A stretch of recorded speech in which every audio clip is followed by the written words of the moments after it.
ভরসন্ধে দুর্গাপুরের ন্যাপথলিন কারখানায় বিধ্বংসী আগুন লাগে। দুর্গাপুরের নিউ টাউনশিপ কারখানায় আগুন লেগেছে, 3 জন শ্রমিক আহত হয়েছেন।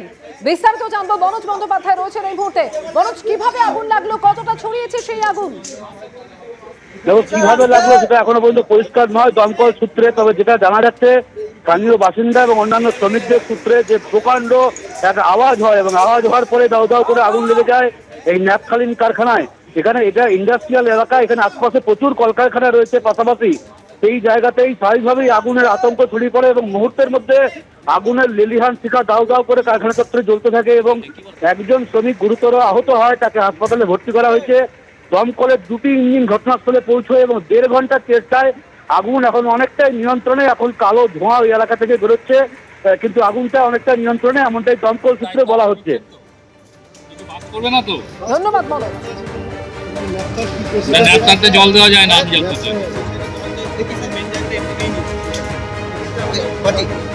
ঠিক আছে এখান দিয়ে ঢোকো না। বাংলাদেশের লাগাতার যেভাবে হিন্দু নিপীড়ন চলছে তার মধ্যেই ফের যুদ্ধজিগির। প্রাক্তন সেনা কর্তাদের পর এবার বাংলাদেশের প্রাক্তন পুলিশ কর্তাদের মুখেও যুদ্ধজিগির।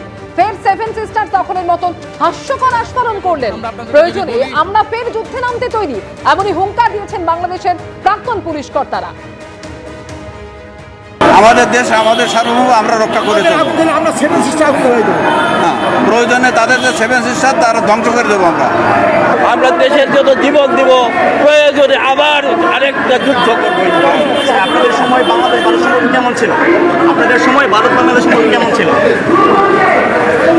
ভারত আমাদের প্রতিবেশী বন্ধু, আমাদের প্রতিবেশী বন্ধু, কিন্তু তারা বন্ধু সুলভ আচরণ করছে না, তারা আমাদের সাথে বৈমাত্র সুলভ আচরণ করছে।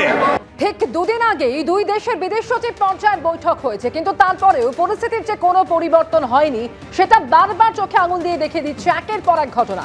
ইসকনের ভক্ত হওয়াটাই যেন বাংলাদেশে অপরাধ হয়ে উঠেছে। বাংলাদেশে সেই অত্যাচারের ভয়ে পালিয়ে এলো এক হিন্দু নাবালিকা। আর এখানেই শেষ নয়, মৌলবাদীদের ক্রমাগত হামলার মুখে পড়ে প্রাণ বাঁচাতে এবার আশ্রয় বাংলাদেশ। নদী সাঁতরে বাংলাদেশ থেকে ভারতে ঢোকার চেষ্টা হিন্দু যুবকের, যদিও বিএসএফ তাকে শেষ মুহূর্তে আটক করে। অর্থাৎ বুঝতেই পারছেন পরিস্থিতি এমন জায়গায় পৌঁছেছে যে প্রাণ বাঁচাতে ভারতে আশ্রয় নিতে চাইছেন কেউ কেউ। ওটা বিষয়টা খুব আনফর্চুনেট। আপনারা বুঝতে পারেন কি একা মেয়ে 17 বছর নাবালিকা, ও আগে ওকে কেন এখানে আসতে হলো? আমি যত জানি ওনার মা বাবা দুইজনই খুব অসুস্থ বাংলাদেশে, ওদেরকে হুমকি দেওয়া হচ্ছিল। ওরা ভয়েতে মেয়েকে বলেছে কি তুমি ভারতে চলে যাও আমাদের রিলেটিভের পাশে, কেন কি এখানে তুমি সুরক্ষিত থাকতে পারবে না, আমরাও তোমার রক্ষা করতে পারবো না।